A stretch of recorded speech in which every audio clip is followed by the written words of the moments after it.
April மேல நடந்த மக்களவை தேர்தலில் அங்க இருக்கக்கூடிய 48 மக்களவை தொகுதிகளில் 47 தொகுதிகளில் தேர்தல் நடந்தது. அதுல 30 தொகுதிகளை பாரதிய ஜனதா கூட்டணி தோற்றது, 17 தான் ஜெயிச்சிச்சு. இப்ப மீதி இருக்கக்கூடிய ஒரு மக்களவை தேர்தலுக்கும் இப்ப நடந்தது நான்டேட் அப்படின்ற தொகுதியில, அதுலயும் பாத்தீங்கன்னா காங்கிரஸ் தான் ஜெயிச்சிச்சு. ஆக 48ல 31 காங்கிரஸ் இந்தியா கூட்டணி தான் ஜெயிச்சிருக்குது. ஆனா அதே பிஜேபி கூட்டணி, மகாயுத் கூட்டணி அப்படின்றது சட்டப்பேரவை தேர்தலில் மொத்தமுள்ள 288 இடங்கள்ல 230 ஜெயிச்சிருச்சான். எப்படி?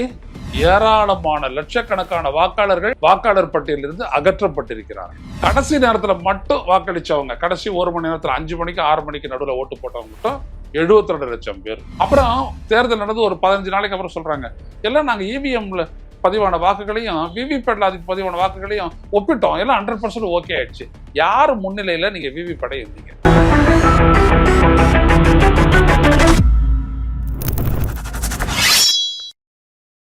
வணக்கம் தோழர்களே, ரோச செய்திகளின் வாயிலாக இன்று மீண்டும் உங்களை சந்திப்பதில் பெருமகிழ்ச்சி அடைகின்றேன்.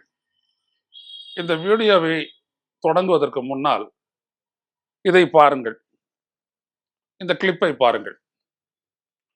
சில நொடிகள் தான் ஓடக்கூடியது. மராட்டிய மாநிலத்தில் இவிஎம்முக்கு எதிராக மக்கள் கிளர்ந்தெழுந்து அதனை ஒழிக்க வேண்டும் என்று சொல்லி நடத்திய போராட்டம், அந்த காட்சிகள் தான் இவை. பல்லாயிரக்கணக்கான மக்கள், நாமெல்லாம் எவ்வளவு காலமா ஏங்கிக்கிட்டு இருந்தோமே, இந்த மக்கள் எழுச்சி, அந்த மக்கள் எழுச்சி வந்துவிட்டது. மிகப்பெரிய அளவிற்கு அவர்கள் இவிஎம் ஒரு பாட கட்டி தூக்கிட்டு போயிட்டு சுடுகாட்டில் வச்சு கொளுத்தியே இருக்கிறாங்க. அதாவது அதுக்கு வந்துட்டு தகனம் பண்ணி விட்டாங்க, அது இருக்கக்கூடாதா இந்தியால அப்படின்ட்டு. அந்த அளவிற்கு மக்களினுடைய கோபம் தேர்தல் ஆணையம் பயன்படுத்தக்கூடிய மின்னணு வாக்குப்பதிவு எந்திரங்களுக்கு எதிராக திரும்பி இருக்கிறது. மக்களினுடைய ஜனநாயக உணர்வை தொடர்ந்து புறக்கணித்து ஒரு மோசடி தேர்தலை நடத்தி கொண்டு வந்திருந்த இந்திய தலைமை தேர்தல் ஆணையத்திற்கு இது ஒரு சம்மட்டி அடியாகும். என்னென்னலாம் நடந்துச்சு மராட்டிய தேர்தலில்? கடந்த ஏப்ரல் மேல நடந்த மக்களவை தேர்தலில் அங்க இருக்கக்கூடிய 48 மக்களவை தொகுதிகளில் 47 தொகுதிகளில் தேர்தல் நடந்தது. அதுல 30 தொகுதிகளை பாரதிய ஜனதா கூட்டணி தோற்றது, 17 தான் ஜெயிச்சிச்சு. இப்ப மீதி இருக்கக்கூடிய ஒரு மக்களவை தேர்தலுக்கும் இப்ப நடந்தது நான்டேட் அப்படின்ற தொகுதியில, அதுலயும் பாத்தீங்கன்னா காங்கிரஸ் தான் ஜெயிச்சிச்சு. ஆக 48ல 31 காங்கிரஸ் இந்தியா கூட்டணி தான் ஜெயிச்சிருக்குது. ஆனா அதே பிஜேபி கூட்டணி, மகாயுத் கூட்டணி அப்படின்றது சட்டப்பேரவை தேர்தலில் மொத்தமுள்ள 288 இடங்கள்ல 230 ஜெயிச்சிருச்சான். எப்படி? இதுல என்ன அப்படின்னம்னா, ஏராளமான லட்சக்கணக்கான வாக்காளர்கள் வாக்காளர் பட்டியலிருந்து அகற்றப்பட்டிருக்கிறார்கள், நீக்கப்பட்டிருக்கிறார்கள். இது ஏற்கனவே வாக்கேந்திர சூழ்ச்சி மக்களாட்சியின் வீழ்ச்சி என்கின்ற புத்தகத்திலேயே இது எப்படி இவர்கள் பிஜேபி செய்கின்றார்கள் என்பதையெல்லாம் விளக்கி இருக்கிறார். உயர்மை பதிப்பக வெளியிடாது. அதே போல ஒரு பக்கம் நீக்கி இருக்கிறாங்க, இன்னொரு பக்கம் வெளி மாநிலத்தை சேர்ந்தவங்க அவங்களுடைய இதெல்லாம் வச்சுக்கிட்டு உள்ளூர் அட்ரஸ் போட்டுக்கிட்டு அவங்களையெல்லாம் 47 லட்சம் பேர் சேர்த்து இருக்கிறாங்க, வாக்காளர் பட்டியலில் புதுசா சேர்த்து இருக்கிறாங்க. கடைசி நேரத்துல மட்டும் வாக்களிச்சவங்க, கடைசி 1 மணி நேரத்துல 5 மணிக்கு 6 மணிக்கு நடுவில் ஓட்டு போட்டவங்க மட்டும் 72 லட்சம் பேர். இதெல்லாம் கேள்வி கேட்டா இதுக்கு உரிய பதிலா இல்ல, எப்போதும் நடக்கிறது தான். எப்போதும் நடக்கிறது இல்லை, இப்ப நடந்தது எப்படி? 4 மணிக்கு 5 மணிக்கும் இடையே இருந்த வாக்குப்பதிவை விட 5 மணிக்கு 6 மணிக்கு விட மேல நிறைய வருமா? ஏன் இருக்கக்கூடாது? அப்படி கேள்வி கேட்காதீங்க. எப்படி வந்துச்சு? இதேதான் வந்துட்டு குஜராத்லயே நீங்க பண்ணீங்க. அதனாலதான் வந்துட்டு 182 தொகுதியில 153 தொகுதியில பிஜேபி ஜெயிச்சிச்சு. கடைசி 1 மணி நேரத்துல அடி பின்னி 15% ஓட்டு தூக்கிட்டாங்க. அப்போ இந்த மாதிரிதான் நடக்குது. இப்ப நமது கேள்வி என்னன்னா, பல லட்சக்கணக்கான பேரை நீக்கிட்டு அவங்களுக்கு சாதகமா 47 லட்சம் பேரை சேர்த்து கூட பிஜேபியினுடைய வாக்கு சதவீதம் 0.58% தான், 1% கம்மியா தான் வந்துட்டு இன்க்ரீஸ் ஆயிருக்கு. ஆனா அவங்க வெற்றி பெற்றது பாத்தீங்கன்னா 149 தொகுதியில 132 தொகுதி ஜெயிச்சிட்டாங்க. தனித்த பெரும்பான்மைக்கு அவங்களுக்கு தேவை இன்னொரு 12 சீட்டு தான், 13 சீட்டு தான், 145 பெரும்பான்மை. அந்த அளவுக்கு ஜெயிக்க வச்சிருக்கிறாங்க பிஜேபி. எவ்வளவுதான். எல்லாத்துக்கும் காரணம் என்ன? ஒன்னே ஒண்ணு, இவிஎம் தான்.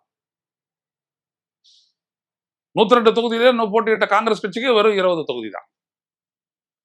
அதாவது காங்கிரஸ் அவங்க திட்டமிட்டு அழிக்கணும் அப்படின்ற ஒரு நோக்கோடு தான் இந்த தேர்தல் நடத்தப்படுகிறது. காங்கிரஸ் கட்சியோடு இருக்கக்கூடிய கூட்டணி கட்சிகள் இதுல வந்துட்டு பாதிக்கப்பட்டிருக்கின்றன. எவ்வளவு பெரிய மோசடி பாருங்க. ஒரு தேர்தல் அப்படின்றது மக்களுக்கு கிடைச்ச ஜனநாயக உரிமையின் மூலம் அவர்கள் ஆட்சியை யாருக்கிட்ட கொடுக்கறதுன்றது நிர்ணயிக்க கூடியது. ஆனா இவங்க நிர்ணயிக்கிறாங்க வேற வேற வழியில. நாங்க இதெல்லாம் பாக்குறோம். அப்புறம் தேர்தல் நடந்து ஒரு 15 நாளைக்கு அப்புறம் சொல்றாங்க, எல்லாம் நாங்க இவிஎம்ல பதிவான வாக்குகளையும் விவிபேட்ல அதுக்கு பதிவான வாக்குகளையும் ஒப்பிட்டோம், எல்லாம் 100% ஓகே ஆயிடுச்சு. யார் முன்னிலையில நீங்க விவிபேட்டை எண்ணீங்க? தேர்தல் ஆணையத்தை பார்த்து நான் கேட்கிறேன், யார் முன்னிலையில எண்ணீங்க? கட்சிகளுடைய ஏஜென்ட்டுங்க இருந்தாங்களா? தமிழ்நாட்டில் கூட அப்படிதான். எல்லாம் முடிச்சு ஒரு மாசம் கழிச்சு இவிஎம்மையும் நாங்கள் எண்ணி ஒப்பிட்டு பார்த்தோம், செலக்டிவா எண்ணி ஒப்பிட்டு பார்த்தோம், சரியா இருந்துச்சு. யார் இருந்தாங்க அவங்க முன்னாடி? எப்படிப்பட்ட ஒரு ஏமாற்றுதலை செய்து பாருங்க தேர்தல் ஆணையம். வாக்கு எண்ணிக்கை முடிஞ்ச உடனடியே எடுத்து ஒரு சட்டப்பேரவை தொகுதிக்கு 5 மிஷின் அப்படி சொல்லிட்டு எண்ணி அது பண்ணியிருந்தீங்கன்னா கூட பரவாயில்ல. செய்யலையே. ஏன்னா இங்க நாட்டுல உச்ச நீதிமன்றம்னு ஒண்ணு இருக்குது. அவங்க நினைச்சதெல்லாம் தீர்ப்பு தான். தீர்ப்பை நான் விமர்சிக்கிறேன். ஆமா, என்னதெல்லாம் இவ்வளவு பெரிய மோசடியா நடத்துவீங்க? அதனாலதான் மக்கள் இன்னைக்கு எடுத்துட்டு போயிட்டு அதை தகனம் பண்றான். இது ஒரு தொடக்கம் தான். இது விரிவடையும். இது விரிவடையும் போதுதான் இதுவரைக்கும் பண்ண மோசடி, 2009 இருந்து பண்ண மோசடி, 2009 ஜெயிச்சது காங்கிரஸ் ஆட்சிக்கு வந்தது.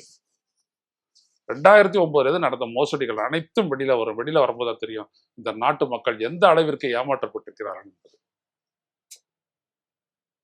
அன்னைக்கு இருக்கு கச்சேரி. மக்களினுடைய ஜனநாயக எழுச்சின்றது எப்படிப்பட்ட மாற்றங்களை ஏற்படுத்துன்றது அப்பதான் தெரியும். ஏன்னா மாற்றத்திற்கான வாய்ப்பு, ஜனநாயக தேர்தல் மூலமாக மாற்றத்திற்கான இருக்கக்கூடிய வாய்ப்பை நீங்க மூடிட்டீங்க. இப்ப வேற ஒரு வழியில் தான் ஜனங்க போராடித்தான் அந்த மாற்றத்தை ஏற்படுத்துவாங்க.